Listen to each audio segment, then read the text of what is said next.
welcome, ladies and gentlemen, to another episode of Rise Urban Nation. I got my sister from another Mr. Sacha Walton, SWI Management Group, in the building today.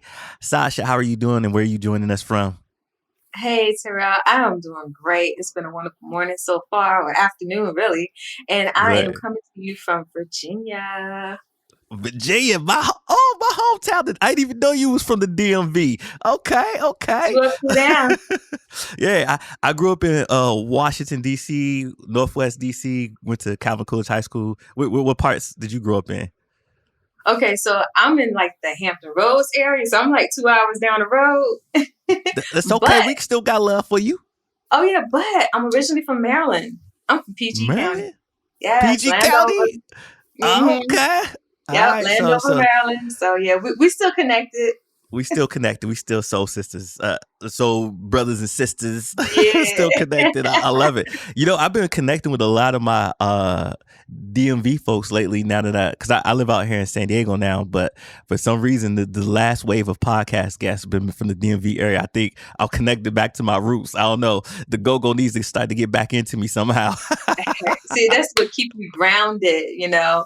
So it circulates every now and then to keep you grounded. Be like, look, you might be on that West Coast flavor, but it's, all about the East Coast, Yeah. I love it. So, all right, let's start off the podcast like this. I usually like to ask people, for those who don't know Sacha, who is Sacha Walton? And I know that's a deep question, but take that as far and as wide you want to go with it. Give the people some flavor. Who are you? Let me tell you. So that question is really good. I ask people that question all the time. First time somebody asked me that one. So let me see if I can be ready for it. So who is Sacha? I am a mix of all things. I am, I am a mom. I have a fur baby. So I'm a fur baby mom too. Oh. And so I have a business. I do a podcast. I'm an author. I'm a Jill of all trades. So I have everything going on in my world. But yeah, Sacha is laid back. Sacha's cool. Sacha is a unicorn. I love to tell people I'm a unicorn. So not, trying to toot horns, but I'm original. I am who I am. And the way that God made me to be. And here I am. You know what? Speaking of Jill of all trades, you give me that Jill Scott vibe. Like when you covered the way you into the room. I almost want to hear you on the track right now. The way you came in with that one. I was like, okay, I can see her. I see all the Jill Scott vibes right now. Yeah. I wouldn't be able to sing. Well, I'm not saying I can't sing, but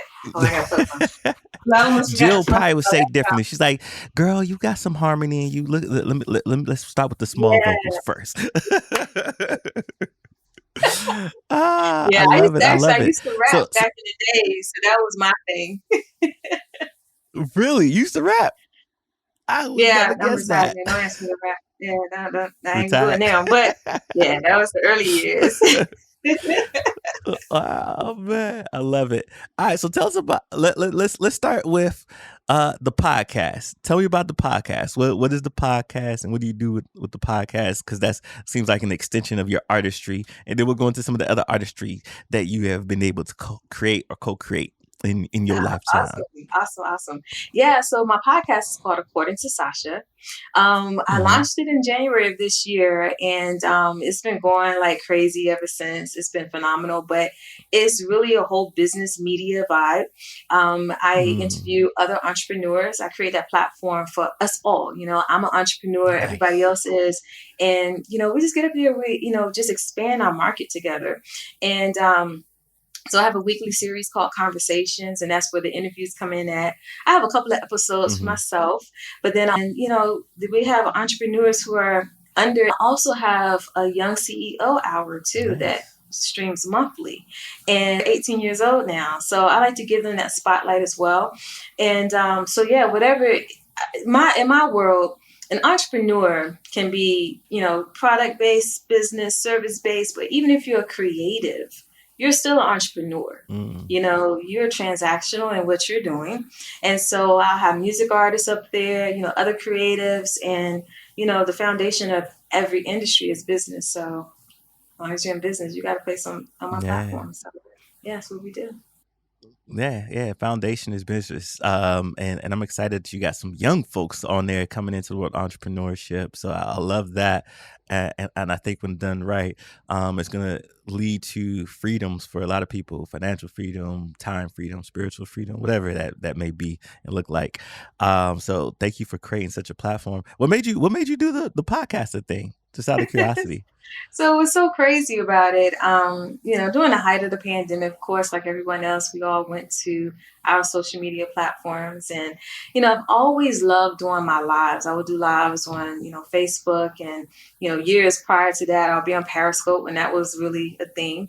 And so I ended up joining TikTok and, was able to start doing my lives there, and then just went and just really having fun with that because it was a really good outlet for me at that time. From there, and just had the suggestion actually my boyfriend, he was like, oh yeah, you need to do a podcast. So I'm like, okay, well we'll see about that. And then so I thought about it, worked on it and everything. So finally in January I launched it, and it's been real. It's been so much fun. It's a lot more than I thought it would be because I really did shy away from it. And I was like, what am I going to talk about? What am I going to do, for a podcast? What is it? And so the very first time I launched it, it was just basically, I had the app on my phone and I'm just laying in bed chilling. I had a thought. So instead of going to Facebook and writing that thought out like some of us thought people do, I said, let me go ahead and just Yeah. record it. And I hit submit and say, okay, that's what happens. And oh, that's what happens. And here we are. So And here many we are episodes now. later, Here and we I'm are about to now. go into my third season. Shout out to that boyfriend who helped plant that seed and you watered it and it grew. I get excited about things like that because they could have just stayed that ideal in your head, but you made it come to a fruition as a reality. Now, other many things you're a part of, SWI Management Group. I almost said V because I wanted the S, the W, the U, the V. And yes, so So you can tell be me like about S in the eye. SWI Managed Group. What is it and what does it do? Yes. So SWI Management Group is a subsidiary of my parent company, which is Sacha Walton Enterprise. And so that's my Mm, umbrella, and I do most of my business under SWI Management Group. But with that, it housed my event production world. So I've been in business for almost a little over 20 years actually. And I started out in event production and also managing music artists, independent music artists, as well as doing strategic planning and business development. So all of that went under my management group. And that's how that came about. And like, hey, I'm managing businesses, I'm managing my own, event productions, and I'm managing artists. And so it's just, something that came out of it. And it just evolved from mm, there. So now it's still that, but I've also blossomed into everything else. And that's on the scope of what I mm, do, like along with the podcast and so many other things. And and like I said, we've been around for the brand itself has been around since 2013. That's when I mm. actually finally launched it as a brand. And I've been going strong ever since. Yeah. And for those of you who get the video podcast, you're gonna understand what I'm saying to you right now. She had me shell shocked when she said 20 years. I was like, this woman don't look like a woman who's been around enough to have a 20-year-old business. When I say the melanin game is strong, like and black don't crack, that she is the epitome of this. Thank you, thank you, thank you. When I tell people, when people ask me that, I'm like, okay, well, yeah, I started out in this year, so I'm not trying to date myself, but you can't help it. But you know, like you said, that melanin, when you're part of that and black doesn't crack, and you're, treating yourself right and living right, and just, all those things plus genetics, and I'll say it, I'll be 49 next month, so. Oh wow. Yeah. And she living her life like it's golden, living her life like it's golden. I can't Yeah. sing too, but I'll try to harmonize right there. Yeah, yeah. So I It's need to know, lovely. what's the secret to your success? Like how have you been able to stay so grounded and just and fruitful and maintain this longevity in your career and business? Because like, I mean, some people don't even do that with their career, like in their regular 9 to 5 getting paid, but you've been able to do it in your career and building a business and empire at the same time. What is the secret, sis? Yeah, so the secret is basically number one, just really knowing what you want. Knowing what you want to do Mm-hmm. and knowing who you are in it. And I'm not going to say that I haven't had my challenges along the way or haven't had my own setbacks or, a lot of times there's always that you against you too, and so I'm not going to say that Mm-hmm. none of those things never happen. But like I said, I started out just doing business, just me, then I finally had a brand name attached to it. And I'm doing this all alongside of working a full-time job, working at 9 to 5. So, if anybody's listening, so it is possible to have a full-time business along with a full-time job, and let one, Mm-hmm. support the other and go that route. So there's nothing wrong with it. But, the success is mainly from understanding that you have a purpose. A lot of times we look at the external parts of success, which is the longevity, which is always, it's perfect, the profitability, Mm-hmm. and then, but a lot of that has a lot to do with who you are and what you're doing to even make that happen. You know, Entrepreneurship is not for the weak. I say that all the time. And some people Mm-hmm. succumb to that. Some people overcome and keep going. And, it's just like, I just was one of those people that just kept overcoming. And, even faced with your own personal challenges, like, in that time span of the 20 years, I also was working for my company for 20 years too, with that full-time employment. Mm-hmm. Even in the midst of that, I had a layoff. I was laid off from Mm-hmm. that. I moved my business up. I could have been like, oh, woe is me, during that process, because what happens in our personal lives overflow in everything that we do. And so I didn't, I went ahead, I moved my business up to full time, operated it for 2 years full time and everything, scaling 6 figures, doing all that wonderful stuff and being successful. But then the pandemic happened. So I went through that pandemic challenge as well because my business, sole core, my business was in event production, and it shut down the events Mm-hmm. industry for 2 years. So my business was not operational for 2 years. So, I had to, you know, tighten things up. I'm starting to look at my income kind of, dwindling down. Like, what do I have to do? What am I going to do now? So it's all about that resilience and that perseverance that comes out of it. But like I said, really knowing who you are and knowing what you really want to do in life. And, even when I felt like throwing in the towel during those 2 years for the pandemic, it was still something, that greatness still pouring up in me. So no, Sacha, this is not you. You can't just be in this place. You have to keep going. And that's how I relaunched with so many other great things, with like the podcast and all the other wonderful things I'm doing now. Nice. That's such a beautiful story. And I love that you were grounded in knowing who you are. Like even when we started out the conversation, when I asked who are you, like, you know, before you even got to the business aspect of things, like I'm a fur baby. I'm like, you went through all these things that grounded in you who you are.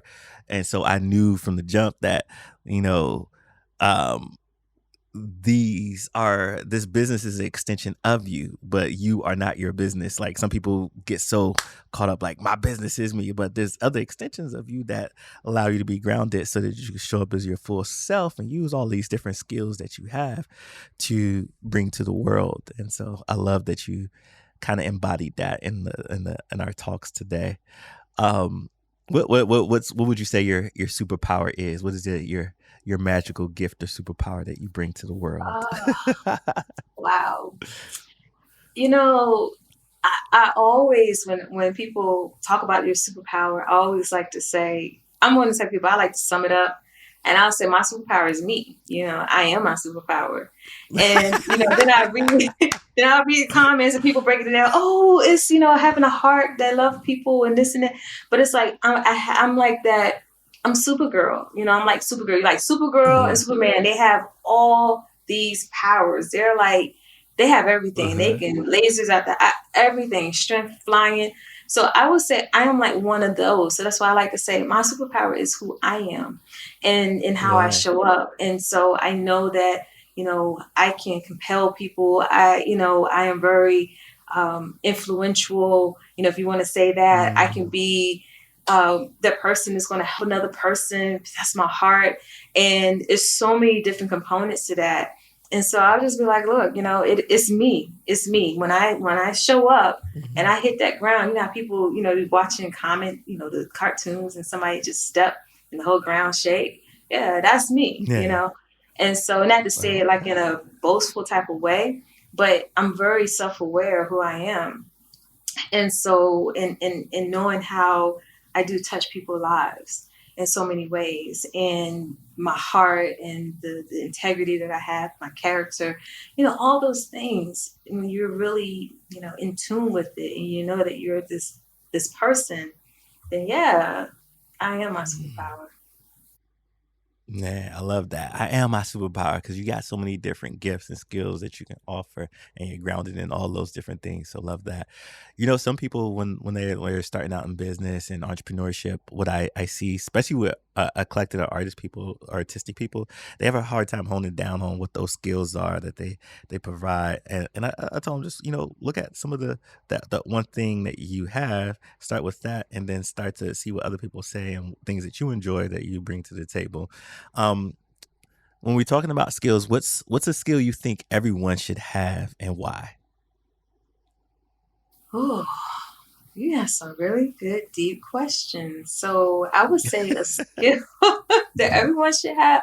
I would people skills. People skills Mm, will be, I would say, would be a skill that everyone should have if you want to just say one, because especially if you're in mhm, business, you have to deal with people and you have to know how to deal with them and to be yeah.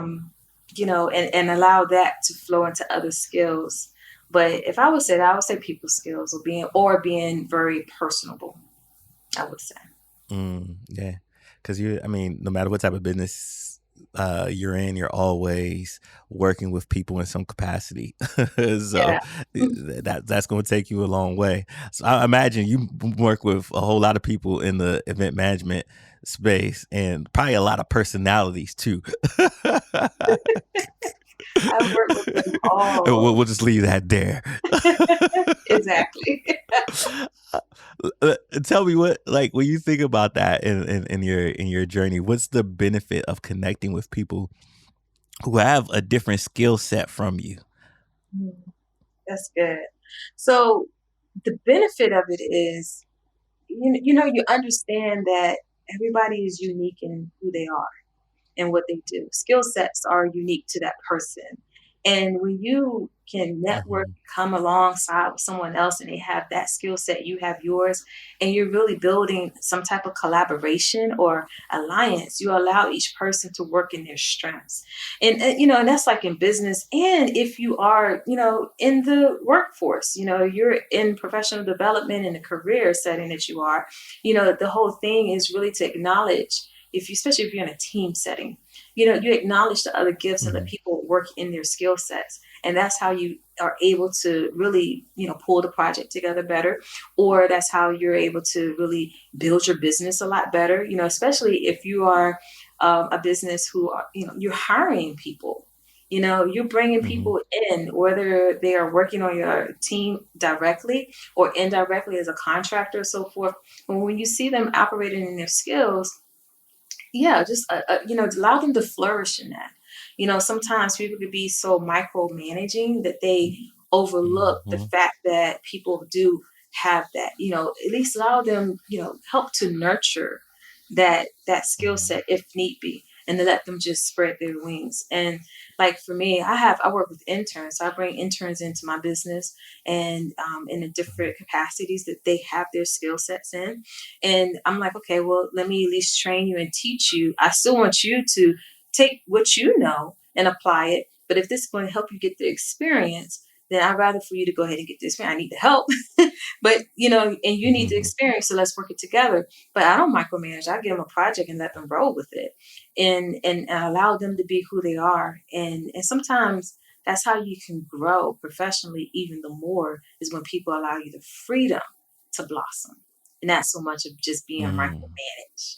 And so Yeah. I feel like when people look at it that way, you build trust, you build credibility between Mm-hmm. each other, and it's just a better rapport that comes with that. I believe that people really see that and just allow it to just take flight and blossom. Mm. Yeah, and you hear that, folks? All you leaders and management groups out there, allow your people to have the freedom to blossom. I felt that in my soul. And just Now, when you now, make the point, I'm sorry, no, and that no, makes go ahead, go ahead. Give us some more. and just how you just made the point about being a leader. That's the thing that makes a good leader. When you allow your Mm, people, if you see it, some of them, yeah, they need training. They need to maybe have some hand holding every now and then. But when you allow them to lead within what they're doing, that makes you even a great leader, because you're instilling all of that good stuff in them. yeah, so true, so true.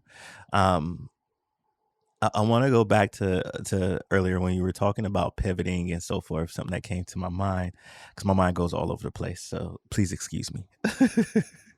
And you were talking about the challenges of having to figure things out, like, because your whole business model kind of got shut down, and there's a lot of people that felt that too, and then there's some people that got stuck, like, just they felt stuck, right? Um, Obviously you were able to rebound and bounce back from that. One, what how were you able to bounce back from that? And then what's some words of encouragement that you would share to someone who feels stuck? Good. Thank you for that. Um, how I bounced back was more so with a lot of prayer, really, a lot of prayer. Amen to that. I'm strong in my own faith, and believing in who God is, and that was a really tough time for me. I would just say that, and I'm quite sure with everyone else experienced tough times, especially with the pandemic. But I would say that out of any challenge I experienced, that was the toughest.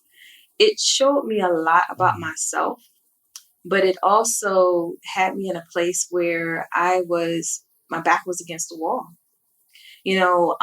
mm, having to figure out what I'm going to do next. And I have a household to take care of. I have all these things. And it's like my money is going down and everything. And I'm like, okay, what am I have to do? So I went ahead. I'm like, okay, I'm going to have to find me another 9 to 5 and do what I have to do just to be in survival mode. So I went from thriving to being in survival mode. And, a lot of times when we get in that place, we could get in that mental headspace to where it's like, okay, we feel like we're less than because we fell back. There was some kind of setback or whatever. And, and I think with a lot of people, when there's a setback that happens that is outside of your control, it have you mhm, scurrying a lot more. It's just like, what am I going to do type mm, of feeling. And I was in that headspace of, showing up and with the mask, smiling, being in front of people, but at the same time caving because I don't know what's happening next. And so just like, okay, I'm just going ahead and be mhm, regular. I'm going to be a regular employee. I'm going to throw in my towel. I'm just going to let go of everything because that fear set in. It's like, okay, if I do something, if I do it again, would I fail? Will something like this happen again and push me back? Especially when it was all, I was my own breadwinner. My business was, mhm, and so it's just like going through those motions. So it really did take a lot of prayer, a lot of self reflection, a lot of everything, and then the bounce back part of it. Outside of that, coming to a point of overcoming my own defeats. I felt defeated. I, mm, just really felt that tug, that urgency to say, okay, look, Sasha, you got to get it together. You've touched so many great things. You've worked with so many great people leading up to this point. You're not just a regular person. There is purpose here. There is greatness here. And you have to mhm, really do something. And so I knew that when I did decide to come back into business, because I was dragging my feet. I didn't feel the same fire. I was just like, okay, I'm tiptoeing to this thing. I did just enough to keep my business name relevant. I said, okay, well, I can't do events right now. I mean, I did a little virtual events, but I couldn't do the grand scheme of things like I wanted to. And so I pulled on my other skill sets. I pulled in on the marketing. I pulled in on the branding, doing more online things. But it wasn't the same because I was still Mm-hmm. defeated. And so I would tell anybody, Mm-hmm. if you feel like you're in that place and you're stuck, deal with yourself first. If you have to get the help, get the help. Talk to people, talk it out. Because a lot of times we can be so functionally depressed that we don't really realize that we're going through a mental situation. Not saying you're crazy, not talking about that, Mm-hmm. not talking about that, but Nah. just really saying like we could get into a point of having so much anxiety or that stress or something that is affecting your well-being. And when I saw myself in that place, I'm just like, okay, I've never been there like that before. I've always been able to say, oh, I'm gonna tighten up the bootlaces, I'm gonna strap, keep it going. We know how to do these things. But it comes a time when something is more greater pressing on you than you can really crawl from under. And but I did, thankfully, thank God that I Yeah. did. And really pulled out that greatness. If like I said, if you have that in you, Mm-hmm. pull from the depths of who you are, and really allow that to show up. One of the things for me, I was very comfortable in my comfort zones and being behind the scenes Mm. and everything. And also people pay attention to those who come alongside you, because sometimes people are placed in your life to be your cheerleaders, and they're your Mm. booster. So I've had people to say, Sasha, you too big for this. Sasha, you need to be doing this. You need to be out here. People need to see who you are. I'm like, nah, I'm good. I'm good where I'm at. And I would say that the pandemic really, it was a bad thing that happened for so many people, but there was a silver lining in it as well. There were blessings in it too, but it depends on how you looked at it. For me, the blessing was it pushed me into being who I am right now.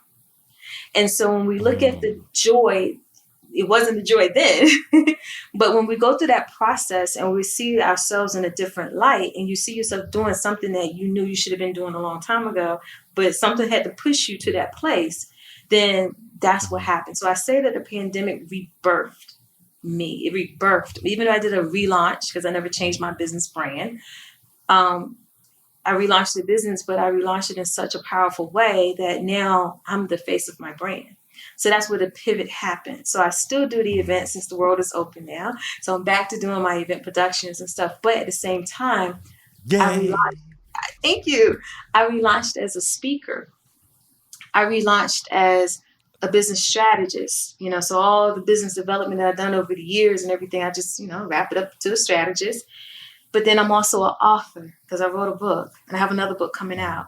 And then also, having a podcast. So I released in such a way that I knew I had to be the face of my brand. So stepping out of that comfort zone was the biggest thing. And my, encouragement piece, the whole thing was an encouragement piece, you people, everybody, if you were listening, it was a whole encouragement piece. But I would say that the points that you could walk away from is, you know, show up, don't shrink back, Mm-hmm. say yes to the greatness that is in you, and just allow yourself to just flow in that. If you have to plan for it, plan for it. If you Mm-hmm. have to do it, but if you know you have something in you, I always say your purpose is attached to your idea.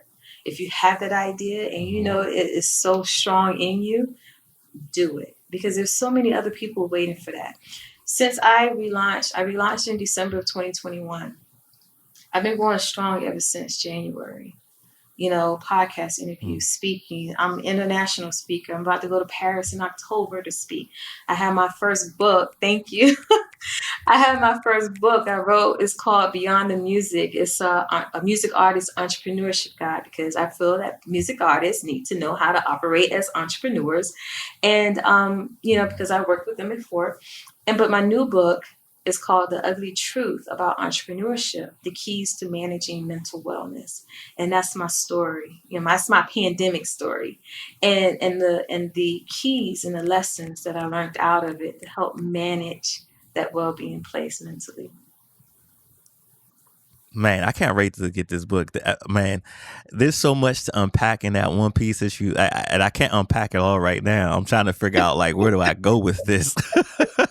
Because you know, I heard the themes of re- learn that releasing the old version of you so you could become the new version of you, becoming Obama, Sasha Obama.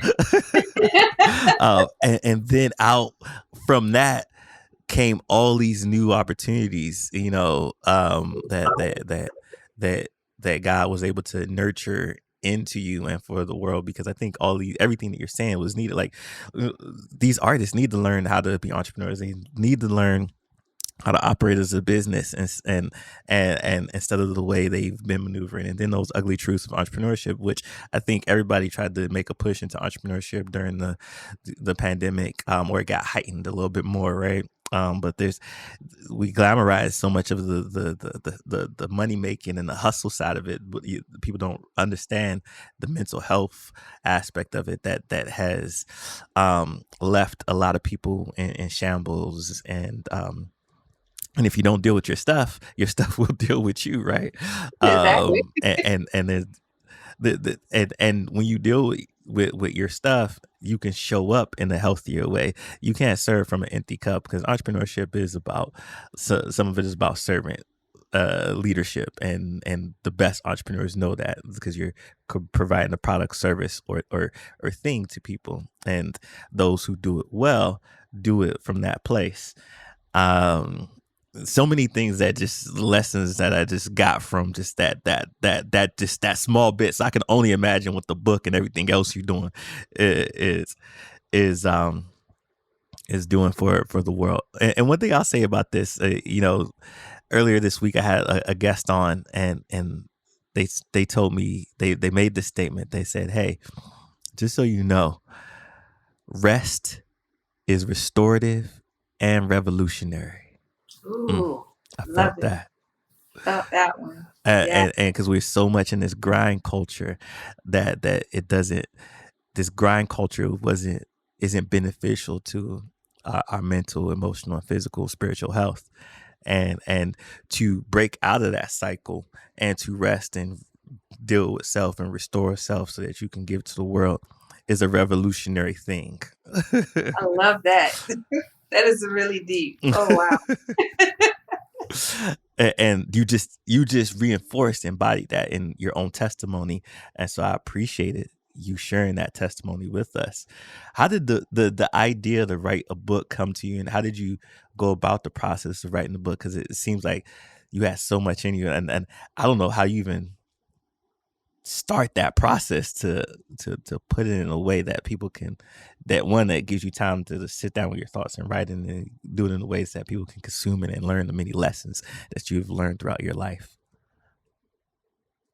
Yeah. So I would say the book, that was a long process. And the process was mainly me. Just knowing and believing that I could really do that. And yeah, it was just something like, because I wrote the book for music artists, my heart has always been just two things: event production and working with music artists was always my heart's passion. Mhm. And prior to the pandemic, one of the things was to really get back into at least consulting music artists. And I felt like if I Mhm. get back into the game, I wanted to come with a different niche. And my different niche was enhancing the entrepreneurship side of what your creative business can be, not just the creation, but the entrepreneurship side and operating as a business, so I could stand out differently. And then, like I said, pandemic happened. But then when I wrote the book, I was like, okay, my mind went back to that. Like, oh no, no, no! My first book is going to be about writing this book for music artists to shift their mindsets into entrepreneurship, because that's still my heart's desire, and I'm going to go ahead and do it. So, and plus, it was the easiest thing because Mhm. I knew my stuff. But the hardest part was really pulling it together, like pulling out of my head. That process, I went into so many writer's block. And I was supposed to, I was like, okay, I could write the, you know, people say, oh, you can write a book in like 3 days or something, 7 days. I said, 7 chapters, a chapter a day. I could have this book written in 1 week. And that 1 week, and I was going to release it September last year. that 1 week in September went through May of 2022. And I just kept pushing it to the side, pushing to the side. But I think a lot of it had to do with the fact of, sometimes it's that deep down inside, like, if I write the book, will people really read it? Will they really listen? Sometimes you have those back of the thoughts. And even though they won't really in the forefront of my head, but it showed in my actions because I didn't write the book fast enough, especially when I knew myself. Mm-hmm. So I finally released the book in past May. And the primary reason is because I was speaking at a Creative Con event and I needed my book for it. So I got picked up for this speaking opportunity, and I'm just like, oh, okay, I'm going to speak. Sacha, you need to hurry up. So I allowed that procrastination to sit in, but now I was like, oh, no, I got to get this right. So I did it enough time to get my book released before I went to LA to speak at this conference. And but the most amazing thing out of it is because it's on Amazon, and when I went to hit submit, I still kind of paused. And I was just like, okay, it's all here. And all I have to do is hit submit. And when I hit submit, it's going to go out to the world. Sacha, are you really ready for this? I really had to answer myself, and I really paused at the laptop. And I said, you know what? I'm going to go ahead and do that. Close my eyes, and I did it anyway. And I'm just like, okay, it's there. But it's such a surreal feeling that when you accomplish something like that, and when you have your book in your hand and you're looking at it like, wow, I did that. It makes the second book a lot easier. So yeah, that was the process. I can only imagine. Yeah. Yes, you did that, sis. When you said, we were talking about like, oh, I was sitting out there and I hit the button. All I can imagine is you at the button and you're like, okay, Jesus, take the wheel. Pressing the button and then letting it go out to the universe. I know. That's all I pictured. And that's how I felt. A lot of you know, I felt that way. And I'm just like, because I'm sitting here thinking like, Sacha, why are you pausing? Like you wrote everything. Everything is here. You laid it all out. It's all here. You self-published, like hit the button. And I paused like, I don't know, can I really do this? And sometimes you have to like really overcome yourself, in so many things, because, you can put yourself in a place where it's just like, you're doing something great, but you can stand in your own way. And I almost did, but I knew I needed that book for that conference. So I had to hit submit. And speaking of standing in our own way, like I have some people who don't consider themselves creatives, and they try to start a business, and it's like, oh, I need to attach myself with a creative, or maybe they're not as creative as some other folks, and they're always trying to look for that thing, right? I'm curious to know what should someone read to be a creative thinker? Like, if you have any suggestions around that. Oh, wow. Oof. That is a very good question. Believe it or not, I don't read a lot of creative like books that are based on like how to get you out of your creative part of you. But I will say some books that I have. I can't imagine that you would need to. Well, what's so crazy about me, and I'm going to answer it this way. What's so crazy about me, I'm very analytical. I'll put it like this. One side of your brain is the analytical, the logic, and the other side of your brain is the creative side, right? So I'm the one that kind of use the whole head. So I can function between the two, but I've always looked at myself being more analytical. But I have that creative side of me. And so when I want to get out of the logical piece, I want to be creative to escape that side of me that's so prevalent. So I have to remind myself that I'm also a creative, because, even when I'm doing events, that's creation. When I'm doing the podcast, I'm creating, anything that you do. So I would say that there's always a creative side to a person. If you're actually starting a business, you're creating. If you have a product, you're creating that product. So you're being creative, because creation has to do with your idea and your imagination. So when you're thinking through imagination and you put it out there, you're creating. It just doesn't fall into the creative side of the world, but you're still creating. But when you kind of get past yourself in that, then you'll see it. So I would say some of the books that I like reading that help me to balance out my thinking is, I like the old school books. I like Think and Grow Rich by Napoleon Hill. I like Florence Scovel Schwinn is another one. She has a book called, and these are like books from like 1930s, 40s, or whatever, that a lot of big businesses, when they started over 100 some odd years ago, they were under that teaching, the way they taught business leaders at that time. So Think and Grow Rich by Florence Scovel Schwinn. And then there's another book called Switch on Your Brain. I can't think of the lady's name, but if anybody Google it, is Switch on Your Brain. But it helps you to really balance out that thinking, to get that positive thinking, to also look at the fact of how you use some certain principles to really navigate, what you do, especially in business. And I think that when people read those things, it'll help them to unlock themselves. And then they can find other books on creative, stuff that they can do. I love it. That helps. I love those recommendations. I love Think and Go Rich. That's something that I have on my shelf right now.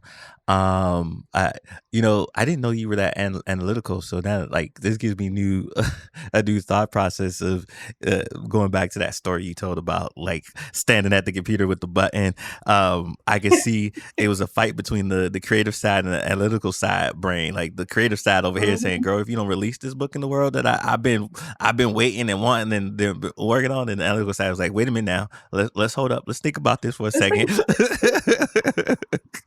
So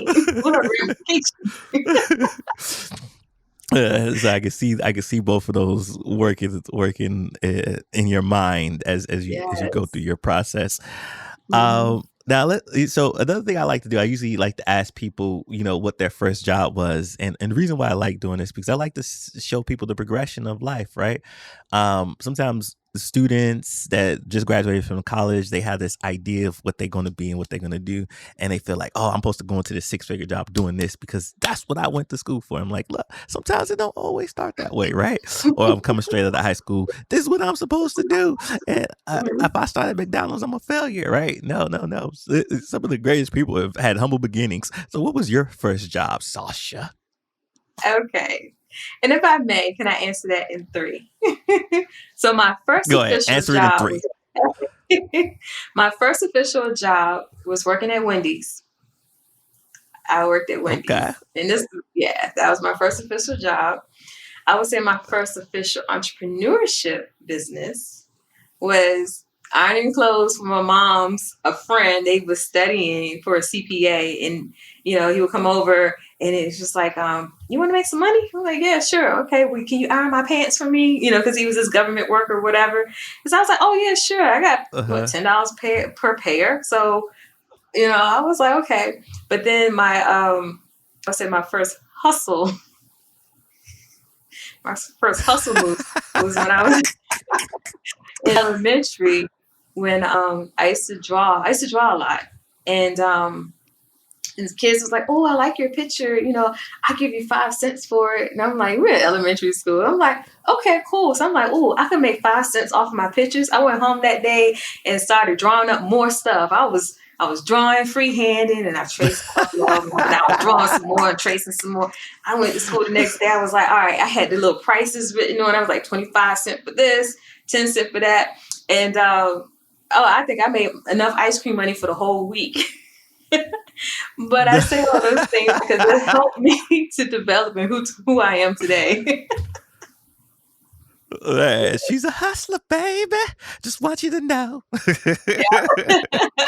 That is you've been entrepreneur since day one, so it always seems like it's been a part of your bone. Shout out to Wendy's too for giving you your first W-2 job. I'm pretty sure you probably had a French fry side hustle there too. I don't know. Probably um, so. I so yeah. What were the steps? All right, let's go into this. What were the steps that you took that would you say you took to kind of get into your career and really grow into what you are today in your business and career? What would you say were the key steps? You know, my key steps wasn't really, I didn't really go, how you go to college, you graduate from high school, you go to college, and then what job you're going to go into, Hmm. right? I didn't go that route. Yeah. I went to college, but I didn't finish it at that time. I did finish, but I didn't finish at that time. And, but I was still just working odd jobs. I would say the opportunity for me to come out of, I was working in fast food for a while. Like I went from Wendy's to Burger King and, being shift here, leading here and all this other stuff. But I would say by the time I was 20 is when I got my first real job. A job is a real job anyway, but I'm saying like you come out of the restaurant world and you go into something higher. And it just happened by chance. Somebody was just like, they came through, I was working the drive through and the lady came by and she said, hey, have you ever considered about government contracting? Being a contractor. And I was like, no, I never heard of. So it just so happens I talked to my mom and next thing you know, they had a contracting position open at my mom's job. It was with the government. And that's how I entered into the Hmm. like the real workforce as far as like office jobs and stuff like that, to where a lot of my skills were developed. And but I would say that, and that's where it was, and just really grew professionally over that time. Like I said, I ended up getting my degrees. So I do have my bachelor's in business management and administration, my master's in management. But having so many years of being able to, really nurture my professional side of my life and all of those skill sets that I've gained from the 9 to 5 world and really wrapping that all up into all the entrepreneurship, experience that I have. So it allows me to really provide a lot of value to any of my clients, even if I am, just doing the whole business strategy and coaching people in their business. It allows me to do that. So I firmly believe, and I say this to really say to everybody out there, I firmly believe that the skill sets that you have and that you develop within yourself, whether it's your professional development on a 9 to 5 or you going into business, it still brings out the best part of who you are. And you take those skill sets and you still wrap it into doing, the business that you are, you know, gifted to do as well. Yeah, I love that. I love that. Now, I know you're gonna be a source of inspiration now to a lot of young people that's probably gonna look at this, especially young Black women who say, you know what, I want to be like Sasha. I want to enter into this industry, managing artists, doing entrepreneurship stuff, and doing maybe start my own event management company or consulting agency. What's some advice you would give to someone who's inspired by your journey or story of just how to get their foot in the door and what or just any advice you think that would be helpful in general if they're going to go down this career path that you went down? Um,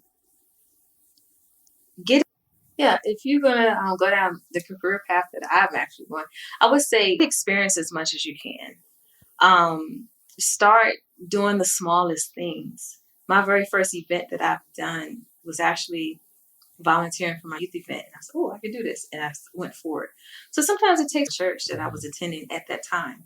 And I did the youth event. You need somebody to do a youth event. I did it for you to go volunteer your services so you can get experience. So you can, if you see somebody having an event, you think learn. And the more you learn, the more you apply. If it's interesting, ask them if you can volunteer to help out. Because the more that you like, the more you see your skill sets grow, the more you get the experience of working with different people in different methods. And because the event world is not easy, it's a lot of moving parts. But I would say that you find ways to explore that opportunity. If you're intern with somebody who has a big event company. If you're going on that route, if you like managing or if you like music artists and the things that they do, and you're skillful in marketing or you're skillful in administration or stuff like that, seek out your local artists and see if they need help. A lot of times they do. But if you're bringing a skill set to what they Mm-hmm. need, then it helps you to grow in that experience as well as you offering the service to somebody else. And it may not always be a paid thing. Don't always negate that, because Mm-hmm. sometimes people be like, oh, if I'm not getting paid, I don't want to do it. But at the same time, you limit yourself from getting the experience. So you need to balance that out. If you know you're green, continue to just allow yourself to grow and pour into it until you're blossoming enough to say, okay, yeah, I can start charging this, I can start charging that.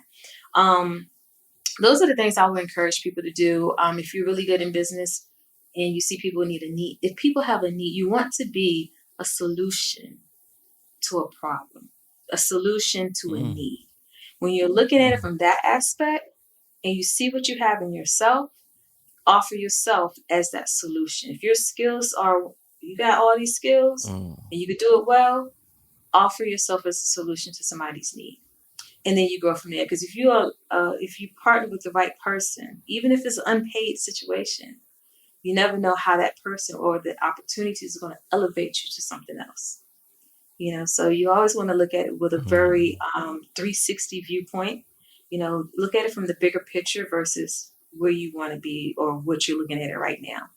And then allow yourself to grow. So those are the things. That's the points that I would do. And if anybody, Mm-hmm. needs some more information, you can always reach out to me. Yeah, I love it. I love it. Um, what do you think the future has in store for your industry? Ooh.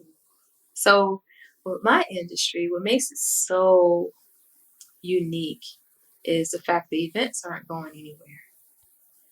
Business is not going anywhere. So I Mm-hmm. have a pretty good niche, set up, even though it's a broad niche. But I have a very good thing set up because if anything, it's going to be more technical based. But the thing is to be ready for the Mm-hmm. technical changes. We see technology changing all the time. Events. We went from live events to doing all virtual during the pandemic, but we all still like live events. But it doesn't mean that virtual events are going away. So, and even we should have Mm-hmm. the Web3 coming out, metaverse, all these other things. So you want to be prepared to shift with the times. So I'm in a position where I can shift with the times as long as I continue to educate myself on some of the technological advancements. But I just see it going even further, business wise, just reaching out to people and really helping other businesses to grow. Because of the technology, I'm able to consult people all over the world. I have people in Canada that I've worked with. I have people over in Africa that I worked with. So, it just only gets better. And the connections are always, is even more helpful because of the technology advances that we have. So I just see it flourishing. I see it growing even more. Um, and even with podcasting, podcasting is a big thing, but it falls under business media. So with how I connected my business, it's just going to continue to circulate. Yeah, I can see that. And I can't wait to see how your business flourishes from here. With that being said, let's talk about what projects are you currently working on and where can people find you? And we'll end off on that note. Okay, awesome. So my new project right now that I'm working on, well, is finished. I'll be releasing it on September the 13th, which is my new book. It's called Ugly Truth About Entrepreneurship. Keys to Managing Mental Wellness. And it is launching on my birthday, September the 13th. And so people can find, thank you, people can find the book and you can actually sign up because I'm under pre-launch right now. You can sign up for your to put yourself in position to get an autographed copy of the book. And you could go to my website, which is www.swimgtgroup.com. And you can find ways to connect with me too. All my socials are connected to it. And, we have a Let's Chat feature and you can reach out to me there as well. And so, yeah, that's my biggest project at this time. I love it. I love it. Rise Urban Nation, y'all heard it. Y'all better go support my sis. Let's make this birthday a very special birthday. And for those of you who are driving, don't worry. I'm going to get all information from Sacha, put the show links in there, in the show notes, the website, all her socials, and how you can connect with her in anything that you want to do. Sacha, thank you so much for just coming on the show, sharing your knowledge, your energy, your spirit, your passion, your journey with us. We appreciate you. And I'm excited to see if we can connect and do something in the future. I'm not sure what it's going to look like, but I know it's going to be amazing. Because I don't do events yet, but I need to partner with somebody like you who can help me do some events. Look, hey, let's do it. But thank you so maybe we so much. Figure that out. Yes. Thank you so much for having me on your show. This has been such a pleasure. I've enjoyed myself completely. Thank you. Thank you. And that ends another episode of Rise Urban Nation. If you want to rise up in your life career, check out more from Sacha, and we'll catch you on the next time.